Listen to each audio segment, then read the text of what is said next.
Je vais me tourner vers vous, Bernard. Vous avez été joueur, vous avez porté ce maillot de l'équipe de France. Là, je fais appel à votre sentiment de joueur. Être forfait comme ça, quand il y a autant d'attentes, on vient d'être Ballon d'Or et manquer la Coupe du Monde, ça doit être terrible pour le joueur.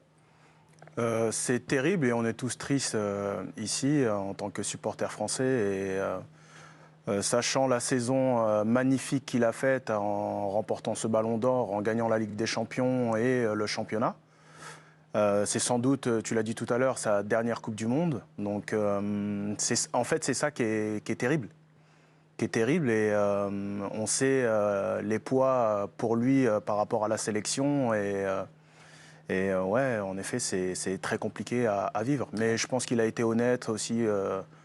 Alors après, on pourra reparler de sa planification pour le premier match. Peut-être que moi, dès le départ, j'ai dit que c'était trop tôt. On en parlera tout à l'heure avec Sébastien Tarago, puisque pour le coup, Sébastien Tarago, qui était en direct de Doha depuis plusieurs jours dans toutes les émissions, aussi Bertrand Latour, qui suit l'équipe de France pour la chaîne L'équipe, était très inquiet, puisque le staff avait commencé à s'inquiéter.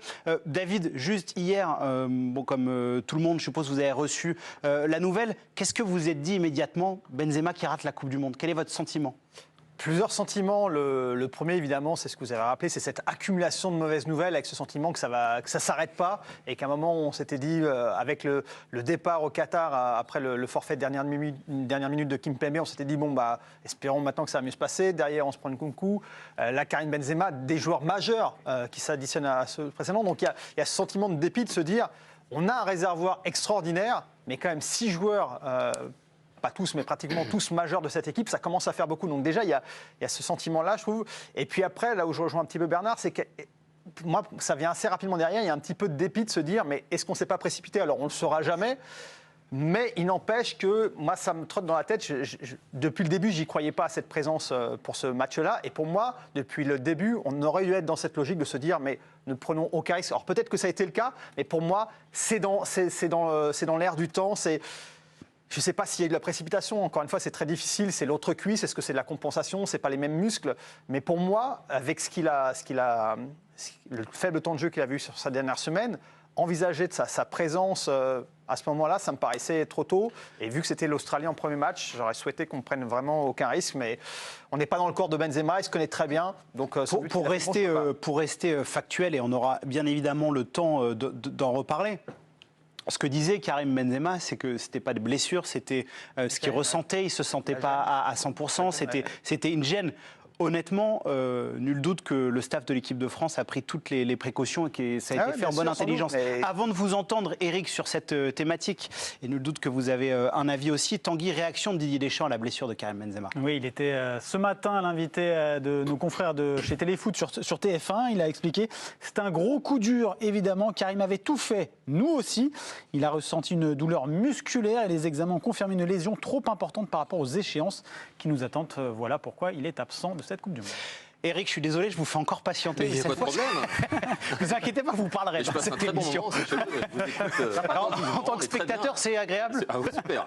Bon, c'est dans mon canapé, mais bon, c'est très bien. Je vous fais intervenir dans quelques instants, mais priorité à Konaté qui s'est exprimé en conférence de presse au sujet de l'absence de Karim Benzema. On l'écoute. À l'entraînement, moi, je ne l'ai pas vu sortir. C'était pendant le jeu, donc après, on a su qu'il était sorti car il avait une douleur. Après, il a dû faire quelques examens, mais il était un peu tard. Donc, nous, on est tous partis au lit. Et on a appris la nouvelle un peu comme tout le monde ici le lendemain matin. C'est vrai que ça nous fait mal. C'est un coup dur pour l'équipe de France. Mais je pense que notre objectif, il ne change pas. C'est toujours le même. Et ça fait partie des choses du football. Et on doit faire avec, on doit avancer et pas regarder derrière nous. Car on a un match qui va arriver très, très rapidement. Et si on commence à regarder ces choses-là, ça risque d'être compliqué. Voilà, c'est tout frais, c'est tout chaud. Réaction de Konaté, qui était actuellement en conférence de presse. Eduardo Camavinga a pris sa suite. Sébastien Tarago est sur place. On aura aussi les mots d'Eduardo Camavinga grâce à notre envoyé spécial. Eric, donc, surprenant ce qu'il nous dit Konaté, ils l'ont appris le lendemain matin. C'est-à-dire qu'il est Karim Benzema est parti dans la nuit faire ses examens. Ça vous surprend un peu le timing? Je pense que ça a Non quand même filtré hier soir. Enfin, D'accord. Voilà, Après, avec le Vous décalage voulez dire horaire, que ça les fait- joueurs parfois nous disent pas tout en Non, mais en conférence de Australie, presse? ceci dit, c'est tombé à c'est tombé à 11h officiellement hier soir, donc ça veut dire 1h du matin au Qatar. Et oui. Donc on peut comprendre qu'à 1h du matin, ils dormaient, qu'ils sont déjà dans le ils rythme. ont éteint leur téléphone portable. Voilà, c'est paraît raisonnable en tout cas. C'est mieux pour le sommeil. Par rapport au ressenti, moi je vais vous dire, je vais être totalement transparent avec vous. En apprenant la nouvelle de Benzema, je me suis pas dit c'est un coup dur, je me suis dit ça fait chier. Voilà, directement. Parce que c'est ce qu'on a tous évidemment eu comme réaction intérieure. C'est ennuyeux parce que c'est le Ballon d'Or, parce que je pense aussi à lui sur un plan personnel où il n'a pas pu participer à cette Coupe du Monde 2018 parce qu'il a été écarté pendant 5 ans et 7 mois. Et c'était l'occasion pour lui, à bientôt 35 ans, justement, d'avoir l'espérance. Alors, à défaut de remporter la Coupe du Monde, pourquoi pas de devenir le meilleur buteur de cette Coupe du Monde. Et ça compte aussi sur un plan strictement personnel, individuel, concernant un buteur. Et puis c'est surtout parce que 2022, pour moi, c'était pour Karim Benzema, c'était vraiment la saison de l'aboutissement. Cette Coupe du Monde, c'était l'aboutissement d'une année absolument exceptionnelle avec ce Ballon d'Or, de par sa saison dernière qui est stratosphérique. Bernard a évoqué justement le palmarès collectif. Et on se remémore évidemment tous les buts qu'il a inscrits en Ligue des Champions, en Liga, qui ont été décisifs. Et au lieu que ce soit l'aboutissement de sa carrière, en quelque sorte, cette Coupe du Monde, c'est le rêve brisé. Au pire des moments, juste avant de démarrer.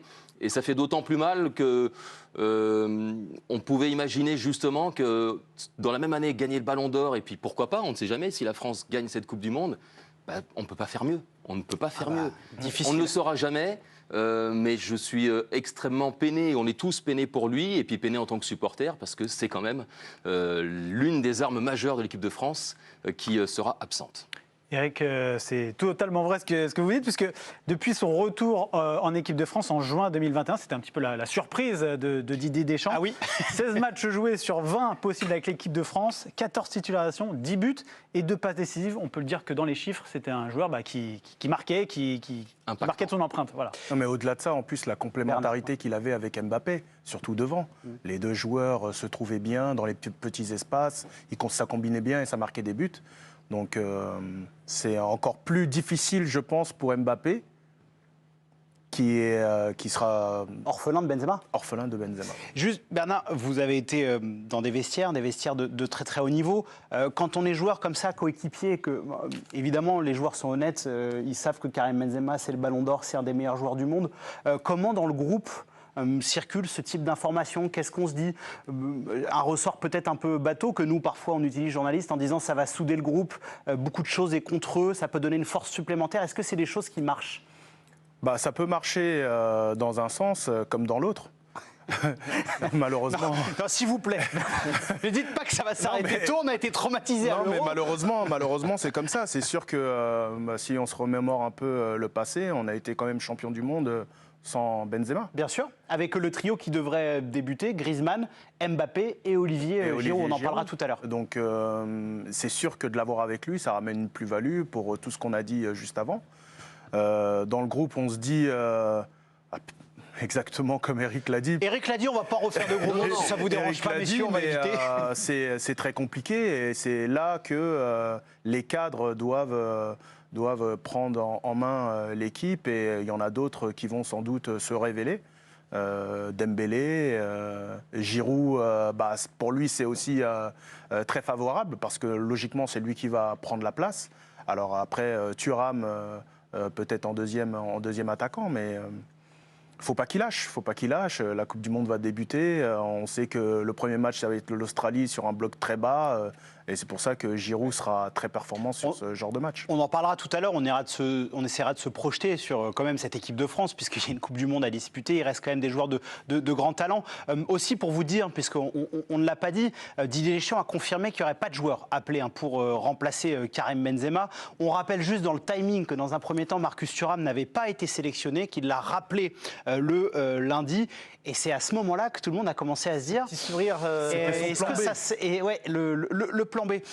Par rapport à ce que disait Bernard, David, est-ce que vous croyez à cette théorie de cette équipe de France revancharde avant l'Euro 2021, avant même d'avoir disputé la compétition, il y avait la meilleure équipe du monde, ils avaient limite gagné l'Euro. Là, il y a 6 blessures, le Ballon d'Or forfait. Est-ce que vous croyez au côté revanchard de ce groupe? Revanchard, je ne sais pas. Après, ça peut souder un groupe. C'est sûr que c'est pas Didier Deschamps qu'on va apprendre ce genre de choses, qu'il maîtrise parfaitement ses codes et ses ficelles sur lesquelles il peut jouer. Sur le fait que voilà, on a des camarades qui sont partis, on a le sort qui s'acharne un peu contre nous. Ça fait partie des leviers pour un manager de pouvoir jouer là-dessus. Après, je pense que pour moi, la limite de ça, c'est quand ton groupe s'affaiblit trop. Et là, ça commence à faire beaucoup avec tous ces forfaits. À un moment, la motivation ne peut pas remplacer complètement le talent non plus. Donc, c'est ce qui me fait un peu peur. Je trouve qu'on arrive à vraiment la limite un petit peu. On avait un réservoir tellement incroyable que finalement, jusqu'à présent, rendez-vous compte les absents qu'on a. Et on reste quand même une équipe hyper compétitive. Bien sûr. Mais il y a un moment, il va falloir quand même que ça s'arrête parce qu'on ne va pas pouvoir non plus aller chercher trop loin dans les tiroirs, quoi. Vous l'avez dit, David, il faut que ça s'arrête. L'entraînement de l'équipe de France sera à suivre en direct, vraiment dans les conditions du direct, avec 2 commentateurs, Pierre Bouby et Adrien Courouble, à 17h sur la chaîne L'Équipe. On attend Sébastien Tarago qui va arriver dans quelques instants. Il est à la conférence de presse d'Eduardo Camavinga et Konaté. Vous l'avez entendu d'ailleurs, le défenseur de Liverpool qui s'est exprimé sur le forfait de Karim Benzema. Tanguy, il y a un autre joueur qui a réagi au forfait du Ballon d'Or, c'est Antoine Griezmann. Oui, très touché forcément Antoine Griezmann par cette absence de Karim Benzema. Il était ce matin, pareil, chez Téléfoot comme son sélectionneur. Il a expliqué, on voyait à son visage, donc celui de Karim Benzema, que ce n'était pas bon signe. On est très triste pour lui. C'est aussi important pour nous de ne pas baisser les bras. Très bien, de continuer à travailler et de penser à ce premier match contre l'Australie. Voilà, il faut regarder vers l'avant du côté des Bleus. Ce qu'on peut dire, c'est que Konaté a eu à peu près les mêmes propos. On va entendre dans quelques instants Eduardo Camavinga. Voilà, beaucoup de motifs d'espoir. Et forcément, le groupe se doit de réagir comme ça. Eric, par rapport à Karim Benzema, vous avez parlé de son histoire personnelle, de sa déception. Pour l'équipe de France, comment vous pensez que Didier Deschamps, qui l'a rappelé, vous l'avez dit à l'Euro 2021, qui a tout fait pour que Karim Benzema soit présent là, vous pensez que dans le staff des Bleus, c'était quelque chose d'anticipé? Je ne sais pas si c'était anticipé, même si tous les membres du staff doivent se projeter et mettre toutes les hypothèses sur la table et de se dire voilà, comment on fait s'il est là, comment on fait s'il est absent. C'est sûr qu'on évoquait tout à l'heure toutes les blessures qu'il a eues depuis. Moi, je ne me souviens pas d'avoir vu Karim Benzema autant blessé lors des 3 derniers mois qu'au cours des dernières saisons. Donc je pense que dans l'esprit d'un Didier Deschamps, d'un Guy Stéphane, ils y ont forcément pensé. On parlait éventuellement tout à l'heure de compensation. Peut-être que, même si ce n'est pas une rechute, mais comme par hasard, c'est une énième blessure. Donc oui, je pense qu'ils y ont forcément pensé. Maintenant, il faut apprendre à jouer sans lui. On a gagné sans lui, mais le problème, c'est qu'à l'époque, on a gagné sans lui, mais avec Pogba et Kanté, par exemple. Là, aujourd'hui, on doit faire sans les 3, et ça fait beaucoup. Eric Huet, vous êtes un formidable homme de médias. C'est un parfait teasing pour la suite de nos débats. On se projette. Félicitations, je pense que vous allez avoir une grande carrière. On va retrouver Sébastien Tarago, l'homme qui était inquiet à juste titre concernant l'état de forme de Karim Benzema. Vous sortez des conférences de presse de Konaté et Camavinga. On en parlera un petit peu plus tard, Sébastien. On va revenir sur l'épisode Karim Benzema. Est-ce que vous pouvez nous raconter ce qui s'est passé hier et où est actuellement Karim Benzema, s'il vous plaît? Alors écoutez, je ne sais pas parce que ces gens-là ont des avions qui peuvent les amener vite ailleurs, mais en tout cas il a pris l'avion ce matin, Karim Benzema, à Doha, direction Madrid. Il était 8h05 heure locale, donc 6h en France et à Madrid. Voilà, il s'est rendu là où il réside habituellement. Est-ce qu'il est parti en vacances derrière, je ne le sais pas. Mais il est parti très tôt, il a vu quasiment personne. Il est rentré tard hier soir de la clinique Aspetar où il a passé des examens à une cuisse qui ont donc révélé et confirmer ce que lui-même redoutait, à savoir une lésion qui l'empêchera de disputer cette Coupe du Monde. Il est rentré tard à l'hôtel, son forfait pour la Coupe du Monde a été acté avec le staff de l'équipe de France et il est parti très tôt ce matin. David en parlait tout à l'heure en plateau. C'est vrai qu'il y avait des signes sur l'indisponibilité potentielle de Karim Benzema. Et David, vous me dites si ce que je retranscris est vrai, si j'ai bien compris votre pensée.